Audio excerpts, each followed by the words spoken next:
and it's got a round tower. Now this is typical of what the Picts would build. The Picts, you know, were Christianized in around the 800s AD, and this tower is built in the 10th century, so around the 900s. The monks, it was a monastic site. It's a perfect place to have a meeting. There's a river nearby, just down there. It's a crossroads. So it sits up on a little hill overlooking the countryside, so it's a perfect place to build a monastery. Now, the monks built these round towers to flee to when the Vikings started raiding Ireland. This particular tower has the smallest doorway in all of Ireland. Now, what's unusual about this cemetery, the first time I've ever seen it, is that the people put covers over the flowers that they've placed for their loved ones. I suppose maybe it's to keep them fresh and to keep animals from eating them. This is typical all over this graveyard. And as you know, this is a Protestant graveyard. I'm taking a picture of you breaking your neck.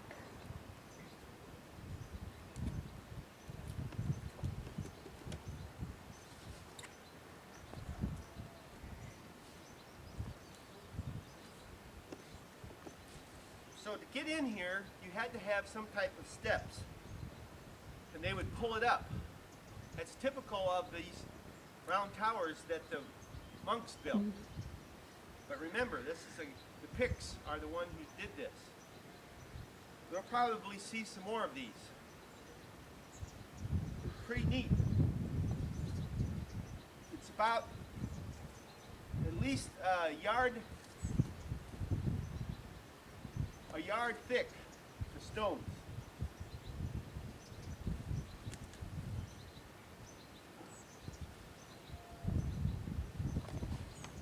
Clue of if it was a spiral staircase, if it had floors, can't tell. Now I got to get down.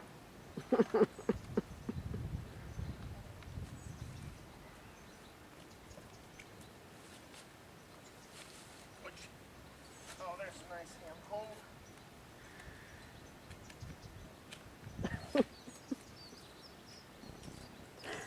I'm videotaping you. Oh, I got a handhold here.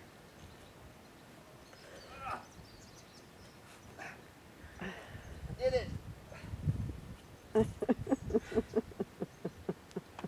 We are looking for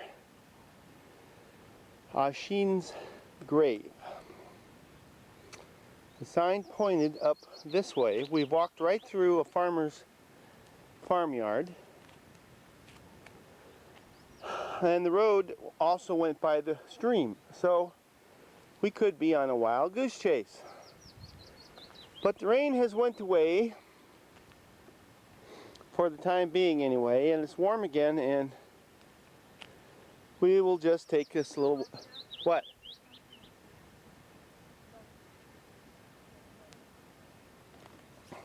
Well, I'm at the place of Oisin's grave, 4000 BC.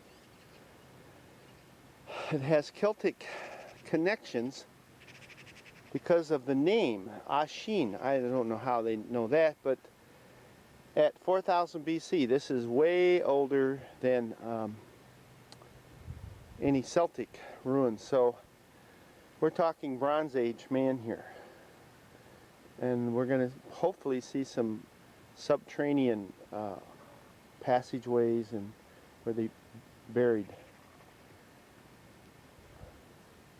They make these descriptions in the pamphlet sound so wonderful, And then when you get to them, you have a big letdown. So far, this is all I've discovered here. I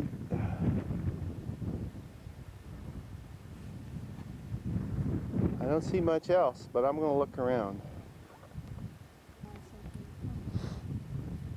Well, here's a chamber approximately 1 meter wide and 2 meters long. And there's another one here. Don't. Yes. So I want you to point out there. Show them we find it there. it's such a stunning view. We've done a couple of little hikes today.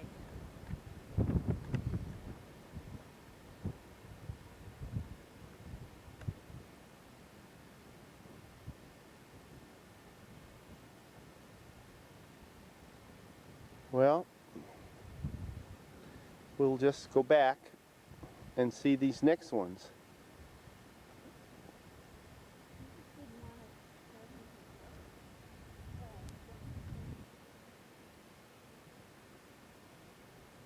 Well, I've come to the conclusion what my pamphlet says and the actual signs that are on the road don't really match up. I haven't a clue what I'm going to see up here. By the way, we're in a national forest, so it's quite scenic, and there is some stones here, but I'm supposed to be able to see some chambers. Well,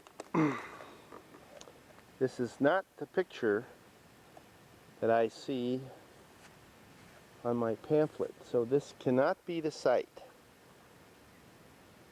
There has to be another one.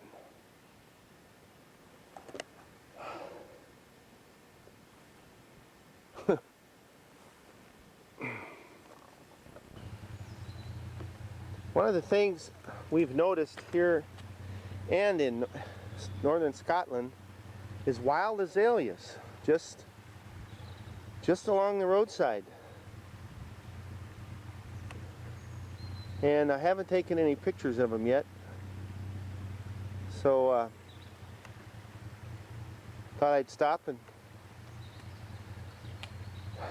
this is a little stream running through here. There's all kinds of peat fields. Look at that pretty maple tree. It's not a total disaster, and I think I do know where it is.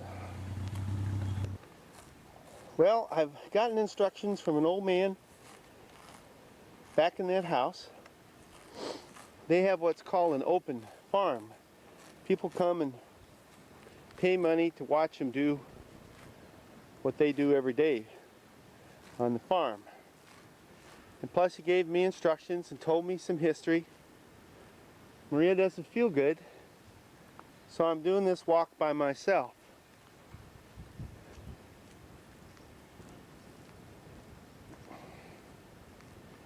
It's 5 o'clock in the afternoon. Sun is shining. Hope it doesn't rain anymore. Come on, look at me.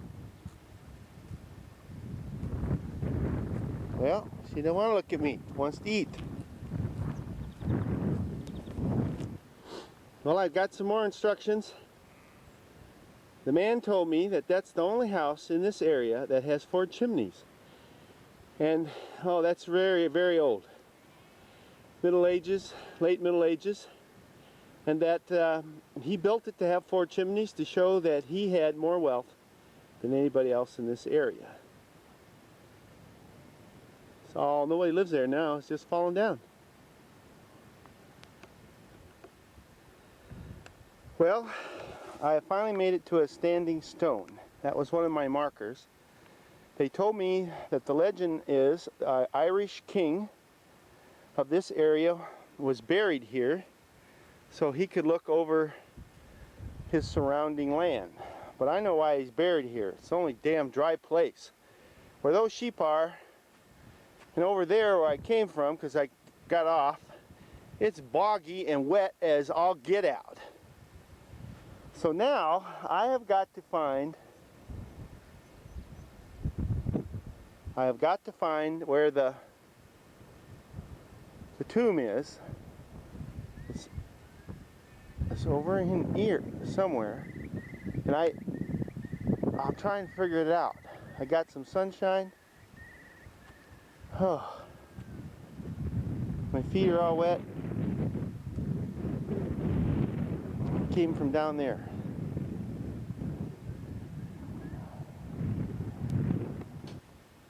Well, Ballyvignaught was constructed in about 3500 BC. One chamber faces east and other west at opposite ends of a long, this is considered a cairn here. This whole thing was dug out, you see. The western chamber is intact, that's what I'm filming here, retaining its door stone, that's the, right in there.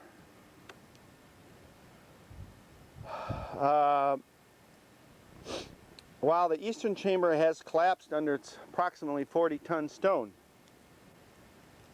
And then you look to the north, and there's the standing stone on dry ground. And of all things, it's starting to rain. But I found it, and what's very interesting here on the countryside, you can see how they've cut away the peat.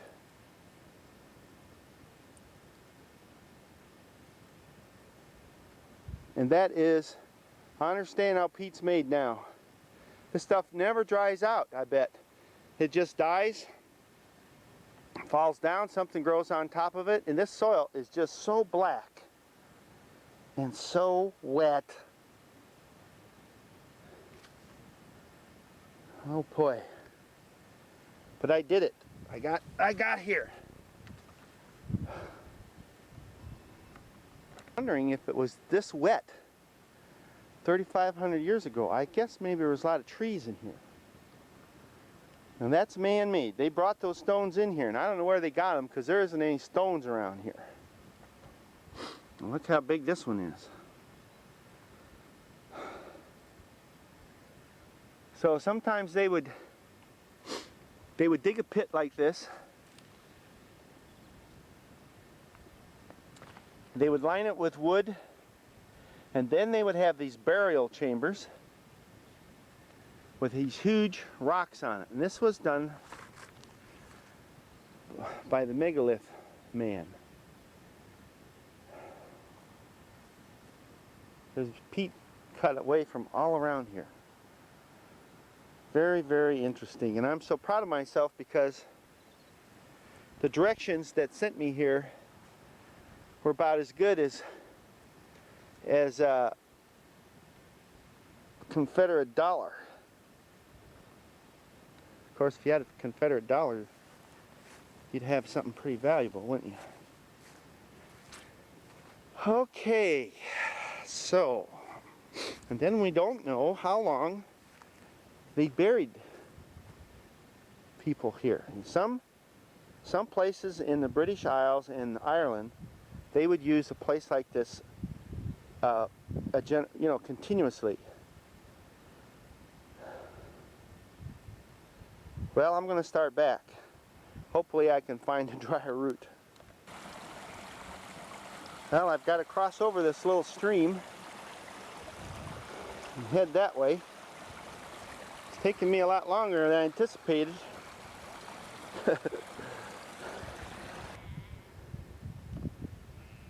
These sure are some scruffy looking sheep, but there's sheep everywhere. Mutton's cheap to buy too. I've grilled it twice already. It's really good. Let's just look at this countryside. And let me tell you, it's all wet. Oh. Except where grass is real short. There it's dry and the sheep must like that grass better. Well, I've come to this old homestead that I talked about with the 4 chimneys. and the man told me it had been renovated many times. But for some reason they didn't keep renovating it. I'll see if I can get inside on the other way around. Now, down there is all nice and dry. Isn't it strange? You would think lower down it would really be wet. But it's not. It's up on the sides that it gets wet.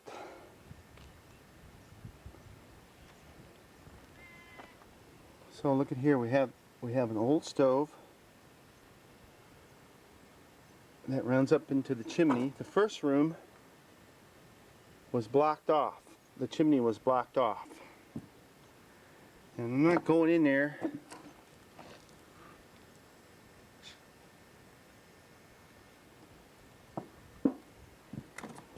because it's full of nettles.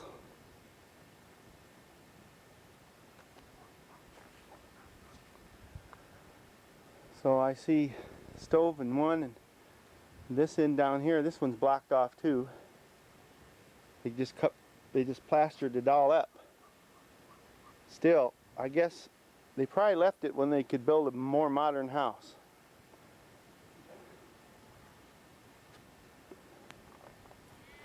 Ooh, yeah.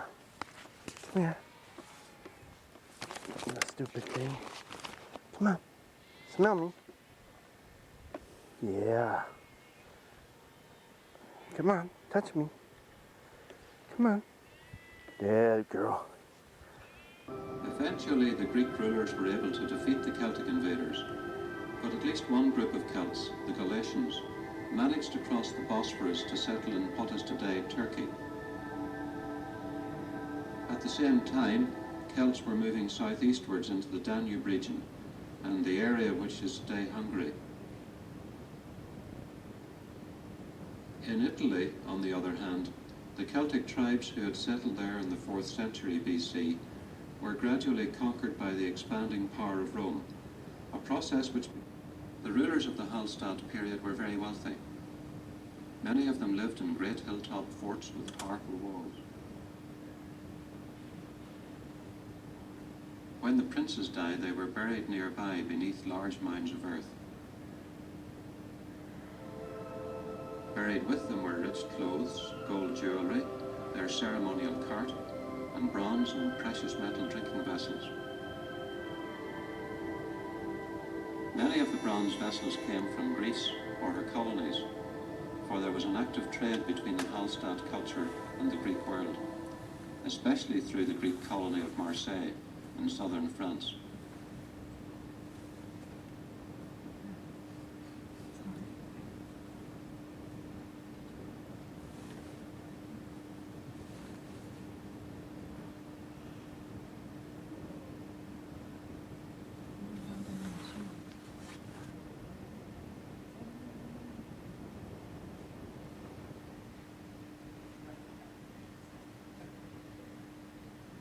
The Celtic world was extensive, stretching from Ireland to Hungary and the Balkans. The Celts dominated this area for over 500 years. It is hardly surprising, then, that there is no such thing as a typical Celtic settlement. The largest settlements were hill forts, often with powerful defences. In southern and central Europe, these often copied Greek or Roman towns, and had walls of stone, regularly laid out streets and rectangular houses. In northern and western Europe, defences were made of earth and wood, or dry stone with a wooden framework.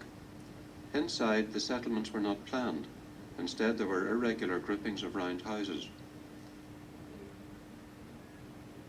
Again, these could have dry stone or wooden walls and were thatched.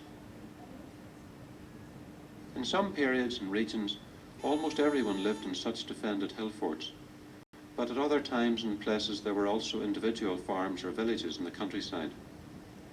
These usually had round houses made of wood and thatch, with pens for the animals. They might be protected by a bank and ditch, and were surrounded by fields where the crops were grown. Were accompanied by objects. Women usually had their jewellery and men their weapons.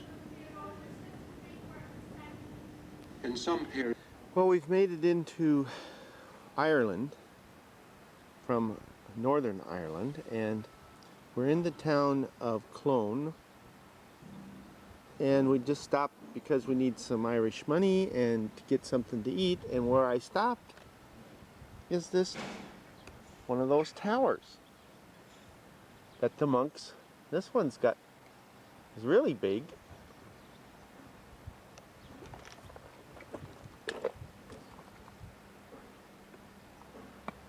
So there had to have been an abbey here. Just across the street from me is an old church, and this graveyard you see is not very well preserved, but they're continually putting new graves in here. So I think it's a sacred place. The only thing that's missing, you see, is that on the tower is the roof, and they were like a silo. Maybe I'll get one with a roof on it.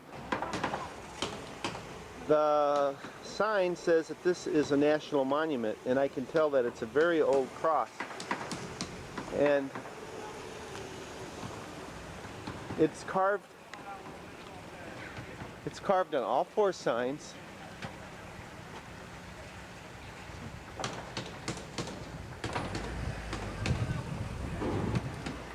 And I wish I had more information about it. Yeah?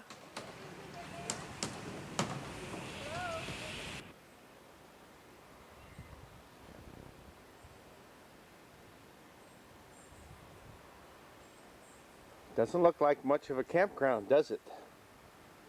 But actually, while the view isn't as stunning as the last one we were at, the showers have hot water, the toilets are clean, and it's close to the beautiful little village. Now I'm going to go check out that tower. Okay. Maria's inside preparing dinner. It is 7:30 in the evening. We drove down from the north of Ireland. This is the most unusual campground I think I've ever been in. I walked up that road trying to get to the tower. Can't get to the tower from here. And there's just campers everywhere. Like this one. I mean, it looks like it's junk. People live in it. This guy's got his own water tower. Oh boy. The Southern Irish are quite a bit different. If this is what we have to look forward to. Well, we've driven back into town. We had a bite to eat at our great little campground there, and this is a beautiful little village, little seaside village, and Maria's walking up to this Donegal castle. Dune means that it was a royal castle. Now we don't know whose royalty it belonged to. There's an island with some ruins on it. Yeah? Okay. Did you try the gate? Well, it's obvious we're not going to get in here.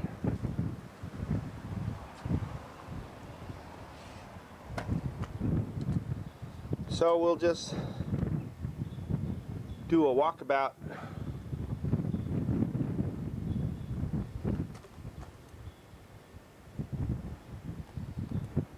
and move on.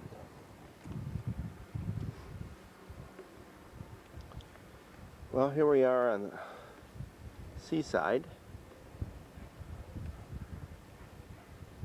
If you like, you can jump off at that point, do a high dive. I'm going to walk up these steps.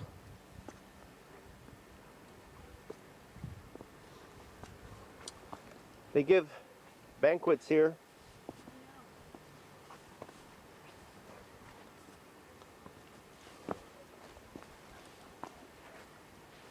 How far could you go? Well, it kind of starts going down and it's real wet. I didn't want to slip. Because I don't have on my good shoes. You might be able to go down. You got on better shoes. You go down the other side. So,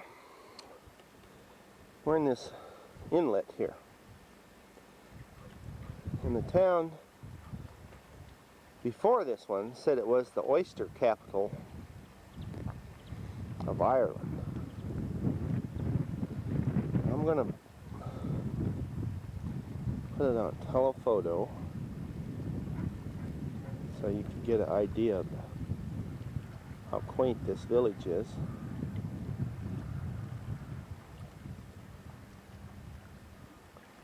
We have about 2 islands out here.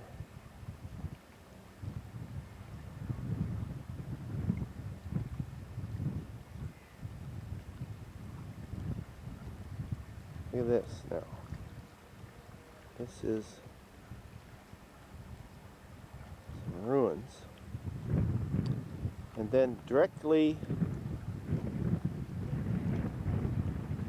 on the other side of this street here are some holiday apartments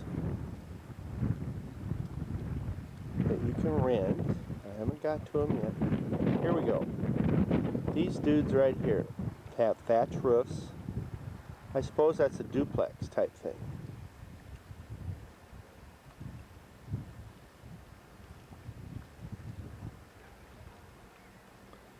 Okay, I'm going to walk on around this place.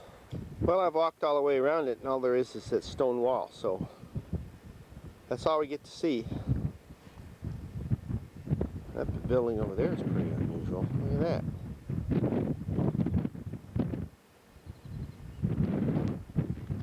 Well, we've driven back into the little fishing village. There's a couple boats out there that are fishing.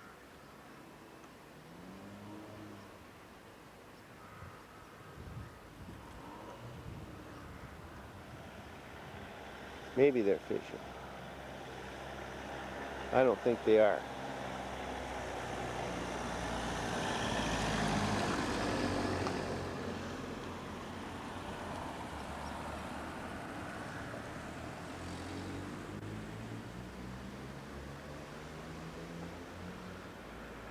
I guess he hasn't found the campground, that camper.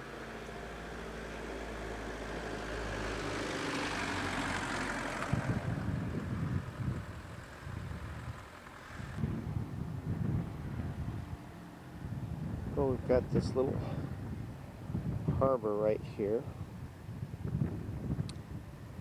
And some boats tied up.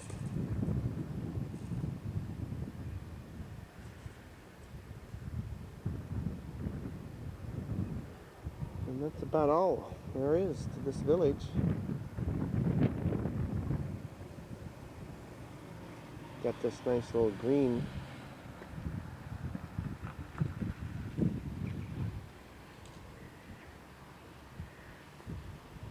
I don't know what they're doing.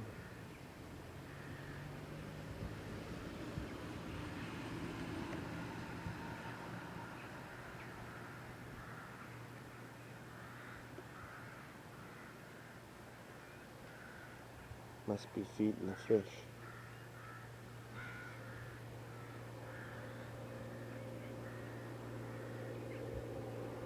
Look at this old building. I don't think it's being used. Have nice buildings on each side of it.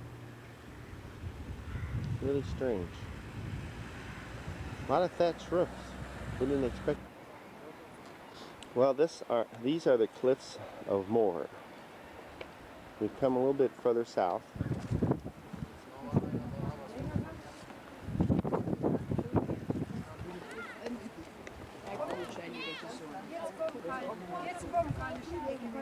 Had to change the setting on my camera. And we're going to walk along, see if we can find some archaeological sites.